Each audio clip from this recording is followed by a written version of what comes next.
Hello, and my name is Rachel Wade. Welcome to all of us. This is a place where women tell their everyday stories, recounting to remember the goodness and faithfulness of God, sharing our highs, sharing our lows, and everything in between. We're in process, and I am so excited to be here today with my friend Cheryl Luke. As you can tell, our normal thing is that I'm sitting next to my guest, but here we are, Zoom. Yeah. And while COVID. COVID sheltering in place, and we hope that you are safe wherever you are, and that you are healthy.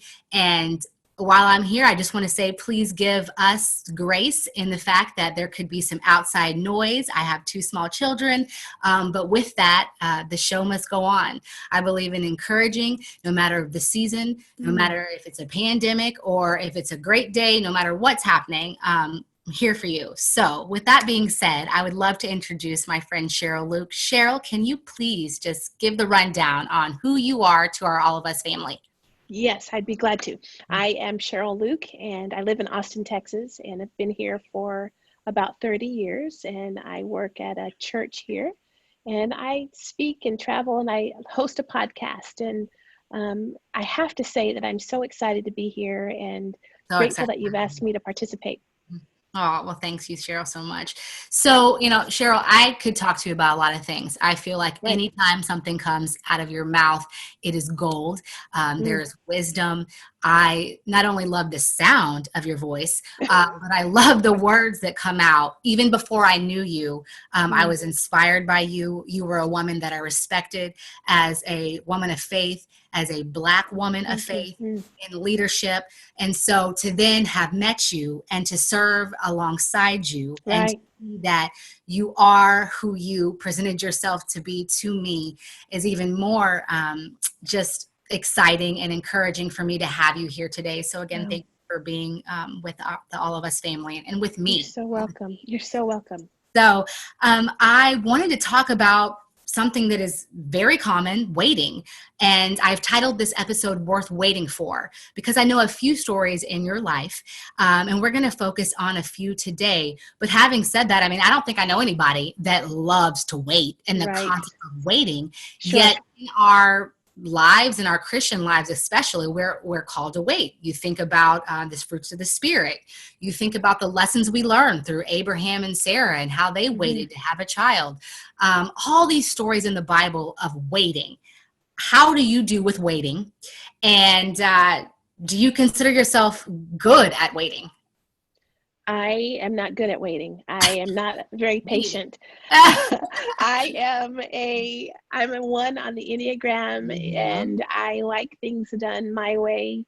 And what I'm learning though, especially through Celebrate Recovery, and through working with the Enneagram, is this is how I'm wired. And not to give me a pass for not being patient, but it gives me an understanding of my proclivities and the way I behave and the why. And it gives me it allows me to have freedom. It gives me the freedom to have grace with my lack of patience. And one of the things that I've been praying about lately is because I have that awareness, God, just help me see things before I act or before I react, so that you can be seen through me. And I don't like, I have a friend, her name is Candy Skinner. And I was talking to her about waiting, and she said, I'm not impatient. I just don't have time to wait. That's good. I may have to use that. That's my motto. I'm not patient. I just don't have time. I love that. Oh my goodness. That is definitely something that I am aware of, and I am trying to work on. And I think, that awareness is key in this, right? Because we all have our different inclinations, the way that God wired us. But it's like almost a reminder that we are always going to need him. And so you bringing that to the forefront, even if it's time and time again, it's like, Lord, here I am. But how he can help us through that, and we can most definitely grow, so I love that you said that. So talk to us about a time in your life where you were called to be patient and you literally had to walk it out. Like there was nothing that you could do to like speed up that train, even though everything within you was like, I wish I could get up out this real quick. Yeah.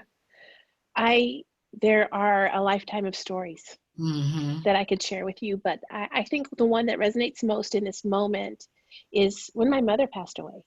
And, you know, we prayed for her. We prayed that she would be healed. We watched her walk. She had cancer. And we had the privilege of watching her walk into her treatment center and find somebody that was sitting by herself, by themselves while she was sick. And she'd walk over to them and develop a relationship with them and present the gospel to them while she was in pain. And just watched her live a life that was sold out for Christ. And so when we were praying for her, we were praying for healing. And I didn't want my mother to die. And when she passed away, I really had to walk through a time where I had to just trust God. Yes. Because I didn't want to pray anymore. I didn't know that I could trust him to answer my prayers on one hand. And on the other hand, I knew what the word said, and I believe the word of God, and I was raised in a particular way. And so I had to allow myself to lean into the pain of grief, to walk through that while wanting to be on the other side of it. Sure. Because again, I don't want to go through all the feelings. I want to be done with this, but I had to allow myself to grieve. And then I had to walk through a time where I just told the Lord, I don't trust you. I'm sure I'm going to get there. But today, I don't know how to trust you. And I was in leadership. Yeah. And I think that so many of us, especially if we are in leadership, feel like that we have to, you know, like we've arrived at some point in our faith where there's certain things that shouldn't bother us, or we should be able to get over that or get through that. And that's that's not true. No, you know, we're human beings, and especially with grief. I mean, I would say one of the hardest trials that we would endure in this life, it takes some walking out. It takes some wrestling, and it seems like you did just that. But it seems also like your faith was strengthened, and you were able to. I mean, you miss your mom, obviously, and that will probably never change. But your trust in him remains the same, even when it waited in that time. That's so encouraging. I think the other thing that was beneficial for me is having a community around me who helped me navigate that and gave me the space to not feel like I wanted to trust him, or just allowed me to kind of maybe be in my feelings, or and challenge me at the same time. Yeah, absolutely. You know? And I've had those moments as well where if I'm not believing, having that community of believers around me who can go to the Father on my behalf and lift up my hands, you know, for me when I can't carry them. I'm sure you probably had those moments as well. Yeah. So seasons that are like this while we're waiting, they can be painful. They can be financially painful. They can be just, no matter how you do it, however you skin it, it's like all around painful. Is it possible to wait well, or endure these seasons and come out on the other side and still thrive? Is that even possible while we wait? You know, I don't know. not in my book. I don't wait well. It's fair enough. I don't wait well, but this is what I'm learning. I'm learning that things don't have to end up the way I want them to end up. That things don't, that my expectation of a particular end is probably not going to be the way I dreamed, hoped, planned. Things usually don't turn out the way we expect them to. Right. And so having a grasp of that reality gives you a different perspective, or allows you to have a different perspective on outcomes. Doesn't mean that you like them, or that you want to sit in it and wait for it to happen. But it gives you grace to accept the end game. But waiting well is not my jam. I can't, I don't know. I'm not the know, one. me neither. You know, I think that's just gonna, I think for some of us, I don't know who has it down. Maybe they could call in and give us some tips. Right. Yeah, I don't either. Yeah. And that's why particularly, and we'll talk about this in a little bit, but why this season is been a little bit tough for me, because Right. I'm Yeah. ready to move forward. But don't you think too that it's you learn to sit in it with a little bit more grace or Oh, freedom absolutely. as you mature, or Mhm. as you gain a little acceptance? Absolutely, Yeah. absolutely. And I do think that comes with maturity in your Hmm. relationship with the Lord, and even maybe sometimes even years and Yeah. experience. But yes, waiting. And to me, that's what waiting well means. It's like, I'm not saying I don't like it, but I am Right. saying that, Lord, while I'm here, what do you want me to see? Is there Exactly. something that, I mean, this is a painful thing to say out loud, but is there something that needs to be cut Right. out so that Yes. something new can grow? Right. I'm there in my faith where, again, I can say up and down, like, Lord, this sucks. Right. This just downright Exactly. sucks, Yeah. but I'm here for however long. So work on me, use me, do Right. have your way. So, Right. I think too, the lessons learned in that time, in that space, are invaluable. oh yeah. Oh, You for know? sure. Yeah, for sure. Absolutely. Yeah. Okay. So, this is probably going to be one of my favorite questions to ask you. Okay. Maybe the most intrusive, if you will, maybe. Okay. But have you ever had a time in your life where you just jumped the gun? Yeah. You moved before God said to move, Hmm. or maybe you didn't move fast enough. But Hmm. either way, you didn't get the timing right. You were doing Yeah. the Cheryl thing instead of the God thing. Yeah. Can you tell us about a time like that, if you've had one, and what you learned from the experience? I like how you say, if you've had one. Maybe one or I always try to be nice. yeah, I can. I wrote in your the thing that I sent you, that Mhm. I said, "Hello, my name is Cheryl. Jump the gun, Luke." Yes, I love that. And I dated somebody, and ended up marrying him, and I knew that it wasn't the right thing. I knew Mm, that it wasn't the right time. yeah. My whole family was against it.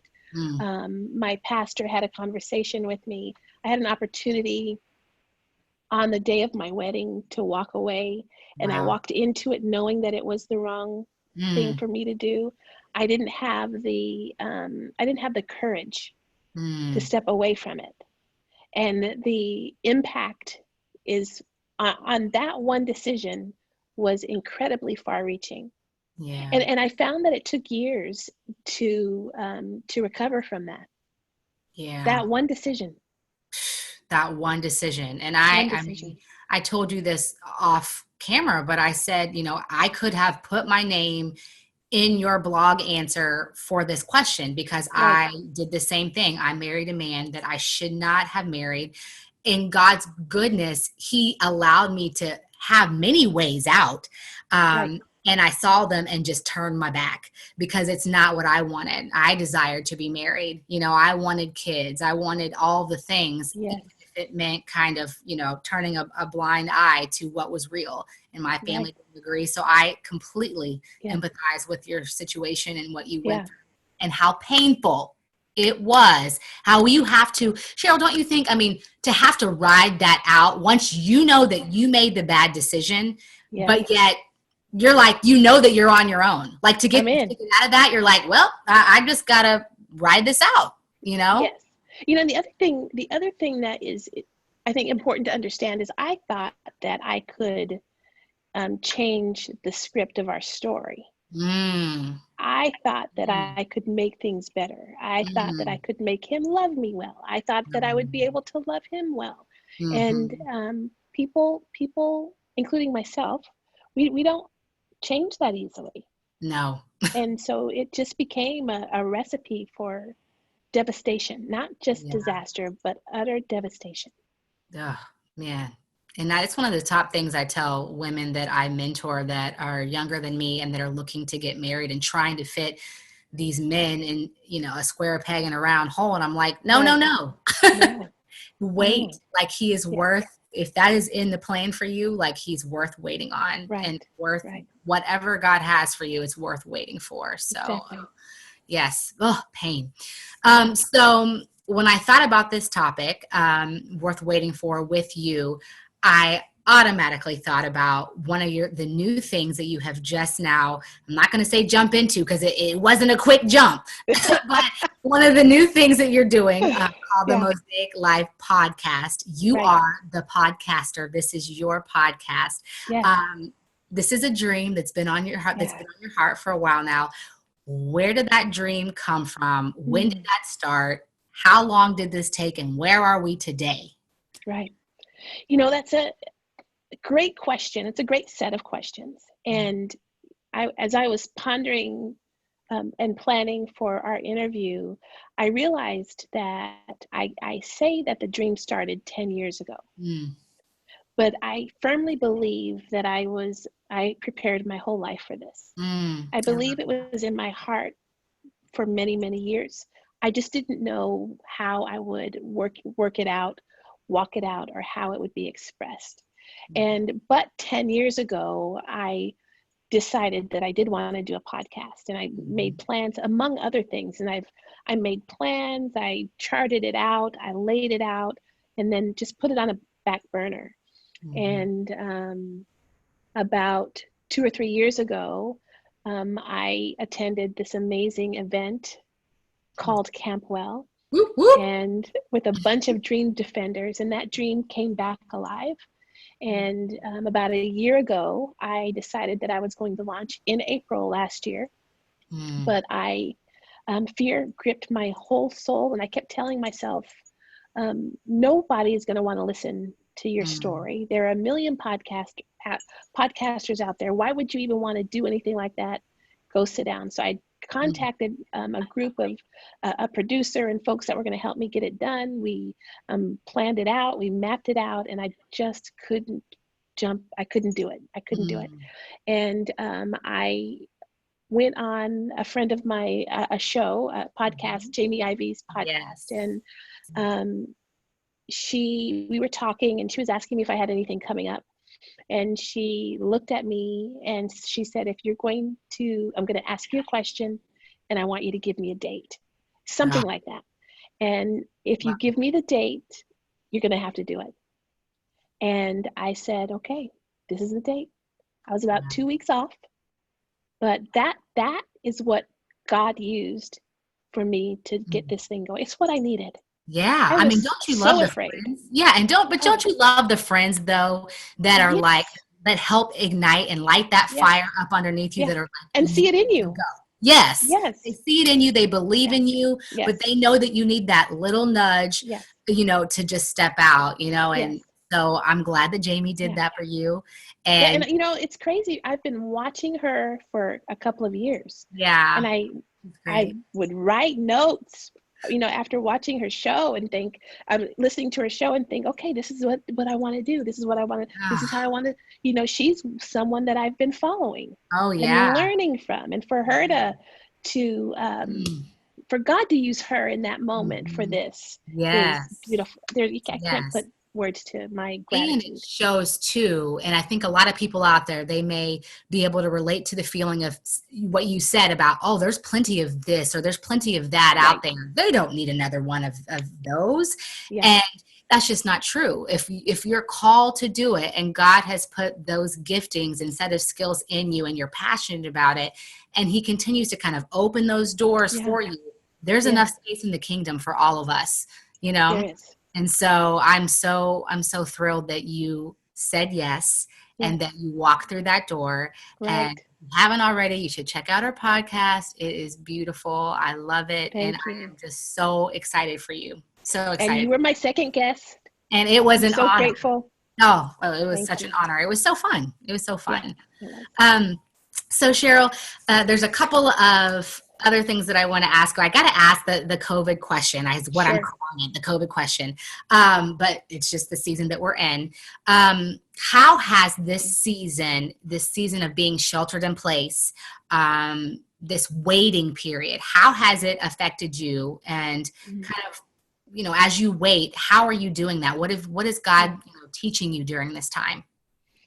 It's been beautiful, and it's also been disappointing, if I can be absolutely honest. You know, I feel like I was on a trajectory, and I had speaking engagements. I had opportunities that they're not lost; they're just put on hold.